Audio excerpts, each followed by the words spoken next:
श्री सीतारामचंद्राय नमः। श्रीमद् वाल्मीकि रामायण महापुराणमाद्य प्रथमो अध्याय। कलयुग की स्थिति। कलिकाल के मनुष्यों के उद्धार का उपाय। रामायण पाठ, उसकी महिमा, उसके स्मरण के लिए उत्तम काल आदि का वर्णन। श्री राम शरणम समस्त जगताम रामम बिना का गति। रामेण प्रतिहन्ते कलिमलम। रामाय कार्ये नमः। रामात त्रस्ति काल भी मज काल भीम भुज को गो। रामस्य सर्व वसे। रामे भक्ति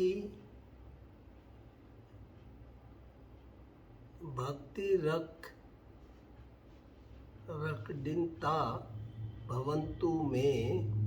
राम तमेव वास्तय। श्री रामचंद्र जी समस्त संसार को शरण देने वाले हैं। श्री राम जी के बिना दूसरी कौन सी गति है।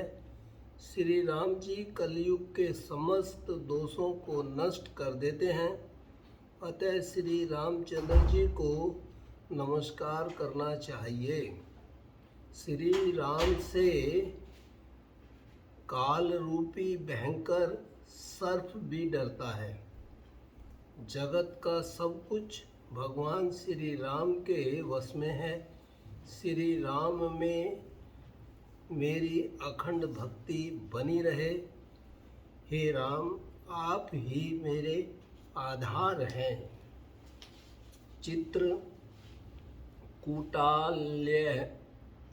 कोटाल्यम राम मिंदरारान मंदिरम वंदे च परमानंदम भक्तनाम भयप्रदम। चित्रकूट में निवास करने वाले भगवती लक्ष्मी सीता के आनंद निकेतन और भक्तों को अभय देने वाले परमानंद स्वरूप भगवान श्री राम जी को मैं नमस्कार करता हूँ। ब्रह्मा विष्णु महेश सदा यस्यासा लोक साधका है। नमामि देवं चित्रपम विशुद्धम परम भजे। संपूर्ण जगत के अभीष्ट मनोरथों को सिद्ध करने वाले अथवा सृष्टि पालन एवं संहार के द्वारा जगत की व्यवहारिक सत्ता को सिद्ध करने वाले ब्रह्मा विष्णु और महेश आदि देवता जिनके अभिन्न अंश मात्र हैं, उन परम विशुद्ध सच्चिदानंदमय परमात्मा देव श्री रामचंद्र जी को मैं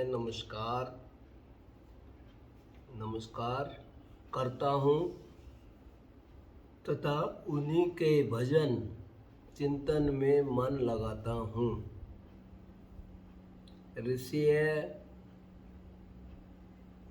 उनुह भगवन सर्वमाख्यात्म यत् पृष्ठतम विदुषा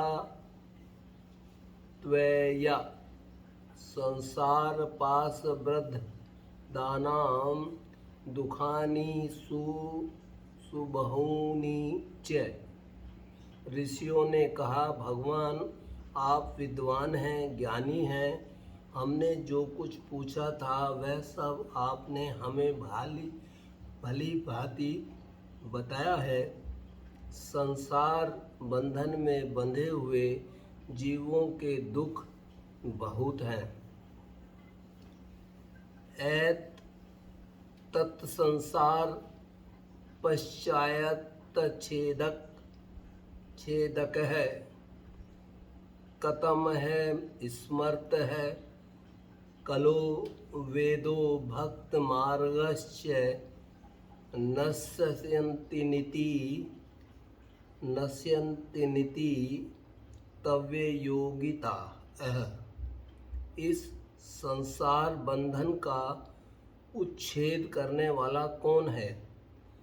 आपने कहा है कि कलयुग में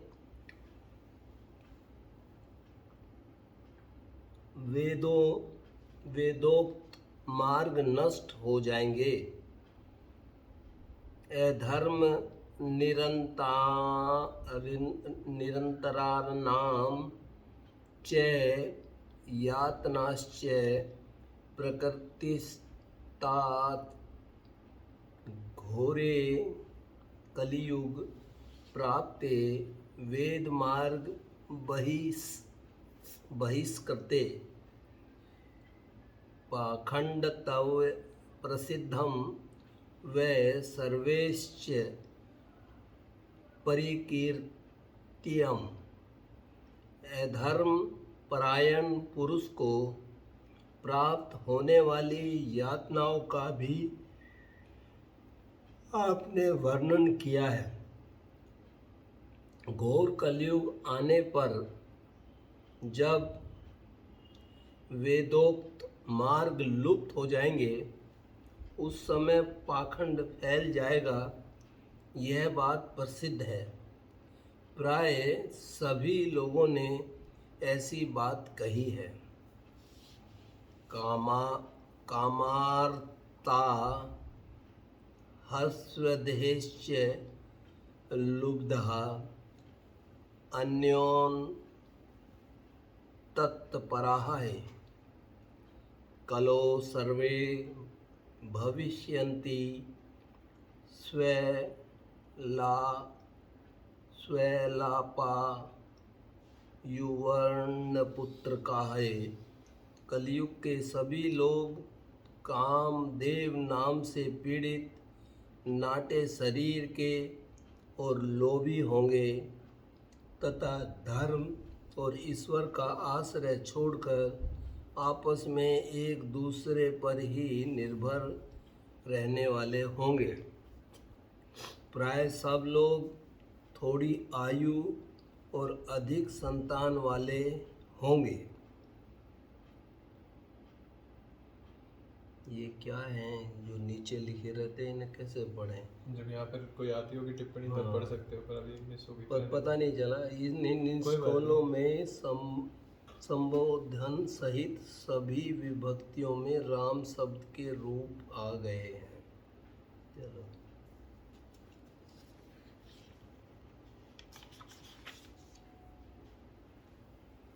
ये क्या है भाई? वाल्मीकि का शोक।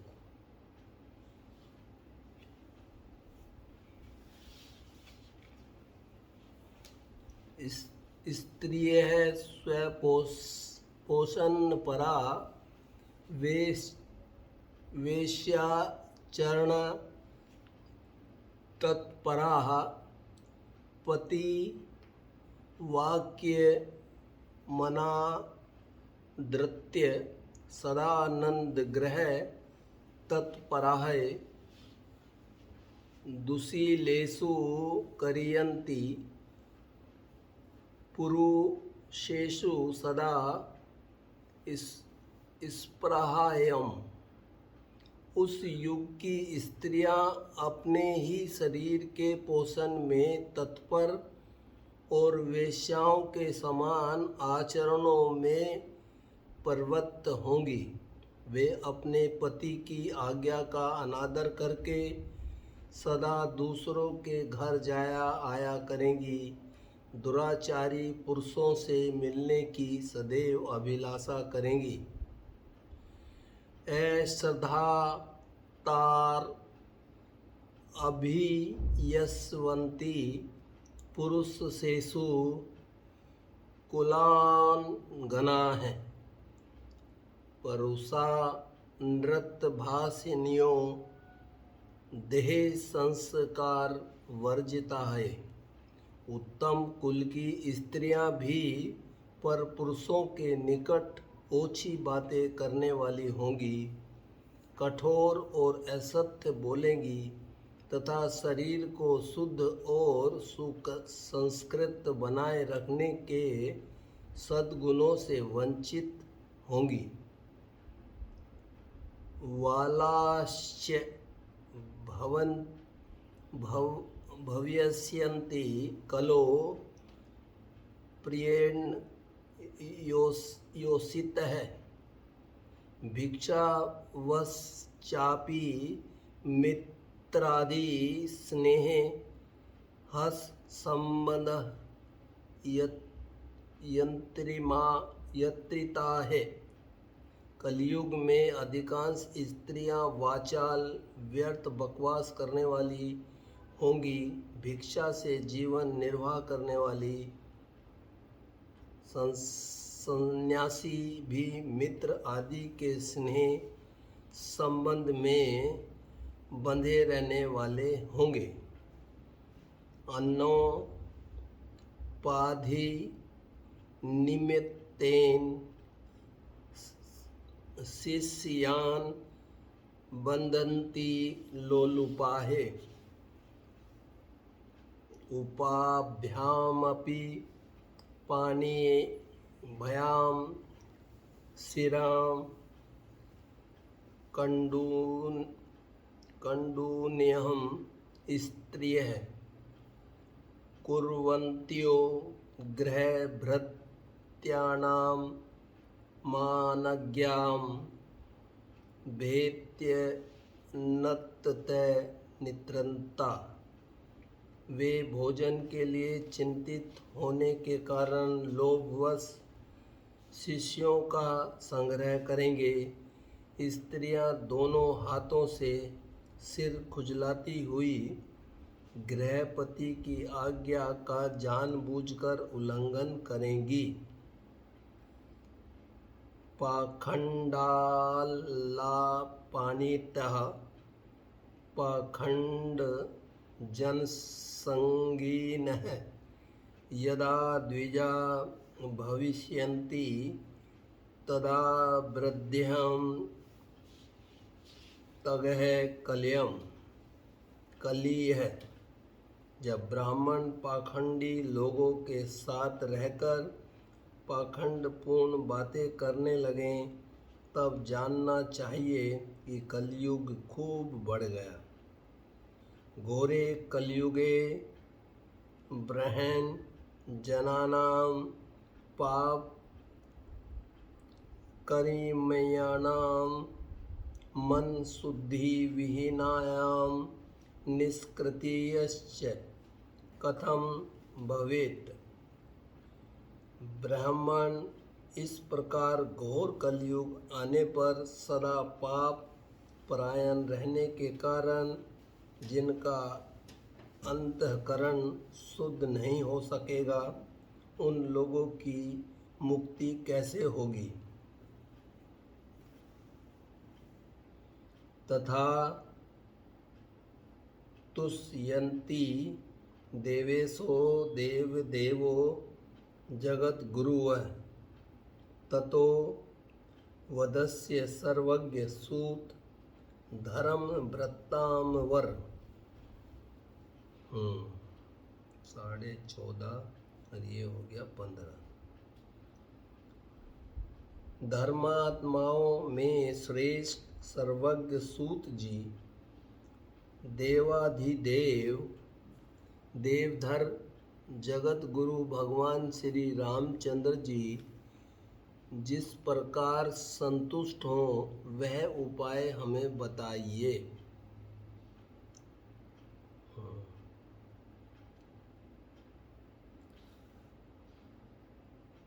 वद सूत मुनि श्रेष्ठ सर्व में दशेशतः कश्चनो जायते तुष्टितः सूत तत्व द्वचना मातात।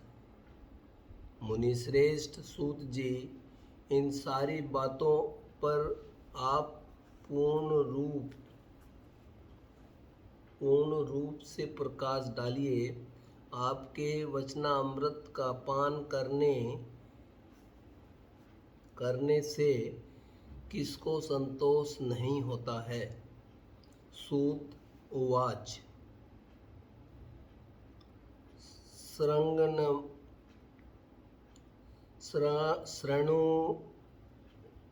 शृणुध्यामृस्य सर्वे यदिष्टितं वो वदा महायाम गीतं संतकुमार्या नारेण महात्मा रामायणं महाकाव्यं सर्ववेदुः समस्तं सर्वपाप प्रसन्नमन दुष्ट ग्रह निवारणम। सूत जी ने कहा, मुनिवरों, आप सब लोग सुनिए। आपको जो सुनना अभिष्ट है वह मैं बताता हूँ। महात्मा नारद जी ने सनत कुमार को जिस रामायण नामक महाकाव्य का गान सुनाया था, वह समस्त पापों का नाश और दुष्ट ग्रहों की बाधा का निवारण करने वाला है। वह संपूर्ण वेदार्थों की सम्मति के अनुकूल है। दुहै स्वपन नाशनम धनम मुक्ति भुक्ति मुक्ति फलप्रदम रामचंद्र कथोपेतम सर्व कल्याणसी सिद्धियम। इससे समस्त दुख सपनों का नाश हो जाता है। वह धन्यवाद के योग तथा भोग और मोक्ष रूप फल प्रदान करने वाला है। उसमें भगवान श्री रामचंद्र जी की लीला कथा का वर्णन है। वह वाक्य अपने पाठक और श्रोताओं के लिए समस्त कल्याणमयी सिद्धियों को देने वाला है। धर्मार्थ काम मोक्ष नाम हेतु भूतमय फलाफलम अपूर्व पुण्य फलदम ऋषियध्वम सुसमहिता है। धर्म अर्थ काम और मोक्ष इन चारों पुरुषार्थों का साधक है। धर्म अर्थ काम और मोक्ष इन चारों पुरुषार्थों का साधक है, महान फल देने वाला है। यह अपूर्व काव्य पुण्य में फल प्रदान करने की शक्ति रखता है। आप लोग एकाग्रचित्त होकर इसे स्मरण करें। महापातक युक्तो व सर्वपातका ही श्रुत वेदार्थ दिव्यम ही काव्यम शुद्धि मवापनुयात्। रामायणे वर्णन्ते सूत्रां ये जग गीताः ते एं कृत कृतश्च शास्त्र को विदाहे। महान पातकों अथवा संपूर्ण उपपातकों से युक्त मनुष्य भी उस ऋषि प्रणीत दिव्य काव्य का श्रवण करने से शुद्धि अथवा सिद्धि प्राप्त कर लेता है। संपूर्ण जगत के हित साधन में लगे रहने वाले जो मनुष्य सदा रामायण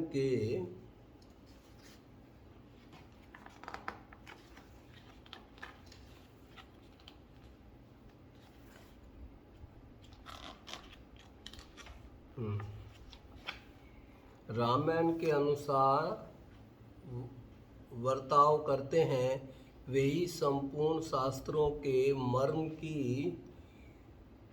मर्म को समझने वाले और कृतार्थ हैं। धर्मार्थ काम मोक्षाणां साधनं च द्वयोस्तमाहे श्रोतत्यं च सदा भक्त्या रामायण परामृतम्। विप्रवरो रामायण धर्म अर्थ काम और मोक्ष का साधन तथा परम मृत रूप है, अतः सदा भक्ति भाव से उसका स्मरण करना चाहिए। पुरार्जितानि पापानि नाशयन्ति यस्य वै रामायणे महाप्रीति सत्य वै भवति ध्रुवम्। जिस मनुष्य के पूर्व जन्मों पार्जित सारे पाप नष्ट हो जाते हैं, उसी का रामायण के प्रति अधिक प्रेम होता है, यह निश्चित बात है। जिस मनुष्य के पूर्व जन्मों पार्जित सारे पाप नष्ट हो जाते हैं, उसी का रामायण के प्रति अधिक प्रेम होता है, यह निश्चित बात है। रामायणे वर्तमाने पाप पाशेन यतन्त्रितः अनादृत्य असगाथास बुद्धि प्रवर्ते। जो पाप के बंधन में जकड़ा हुआ है, वह रामायण की कथा आरंभ होने पर उसकी अवहेलना करके दूसरी निम्न कोटि की बातों में फंस जाता है। उन असद गाथाओं में अपनी बुद्धि के आसक्त होने के कारण वह तदनुरूप ही वर्ताव करने लगता है। रामायणम नाम परम तु वाक्यम सुपुण्यदम वै स्वर्णन्तु द्वे तेजात्रः। यसीमन श्रुते जन्म जरादिनाशो भवते दोषतः स नरोष्यतु सताय। इसलिए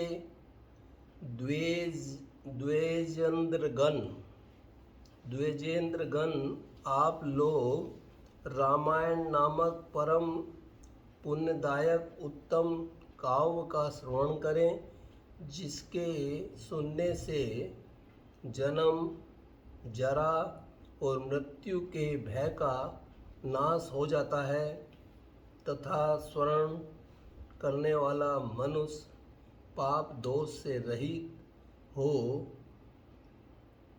अच्युत तत्व स्वरूप हो जाता है। वरम वरेण्यम वरदं तु काव्यं संतारयस्तु यासु च सर्वलोकं संलिप्तार्थ प्रदमादिकाव्यं श्रुता च रामस्य पदं प्रियाति। रामायण काव्य अत्यंत उत्तम, वर्णनीय और मनोवांछित वर देने वाला है। वह उसका पाठ और श्रवण करने वाले समस्त जगत को शीघ्र ही संसार सागर से पार कर देता है। उस आदि काव्य को सुनकर मनुष्य श्री रामचंद्र जी के परम पद को प्राप्त कर लेता है। ब्रह्मेश विष्णुवास शरीर भेदे विषयम सृजत्यति च पाति यश्च तमादिदेवं परम वरेण्य माध्य चेतस्यु पयाति मुक्तम। जो ब्रह्मा, रुद्र और विष्णु नामक भिन्न भिन्न रूप धारण करके विश्व की सृष्टि, संहार और पालन करते हैं, उन आदि देव परमोत्कृष्ट परमात्मा श्री रामचंद्र जी को अपने हृदय मंदिर में स्थापित करके मनुष्य मोक्ष का भागी होता है। यों नाम जात्यादि विकल्पहीन परावरणायां परमः परः स्यातः वेदांत वेदः स्वरुचा प्रकाशः स वीक्ष्यते सर्वपुराण वेदः। जो नाम तथा जाति आदि विकल्पों से रहित, कार्य कारण से परे, सर्वोत्कृष्ट वेदांत शास्त्र के द्वारा जानने योग्य एवं अपने ही प्रकाश से प्रकाशित होने वाला परमात्मा है। उसका समस्त वेदों और पुराणों के द्वारा साक्षात्कार होता है। इस रामायण के अनुशीलन से भी उसी की प्राप्ति होती है। भाई ये कहाँ तक जाए? यहाँ तक? ठीक। जहाँ तक मन करे। लो तो तुम आओ, मैं तो थक गया। बस रख दो फिर, आज के लिए इतना काफी है। नहीं, वहाँ तक कर लेते हैं। कहाँ तक? मैं तो ये भी भूल गया कहाँ तक किया था। हमने अंत तक पढ़ा ना, फिर शायद पढ़ना नहीं, पड़ता है। नहीं, वो तो मैं देखने के लिए, तो मैंने सोचा यहाँ तक कर लेते हैं। और यहाँ कहीं जो नाम तथा जाति आदि विकल्प से रहित भागी होता है, यो नाम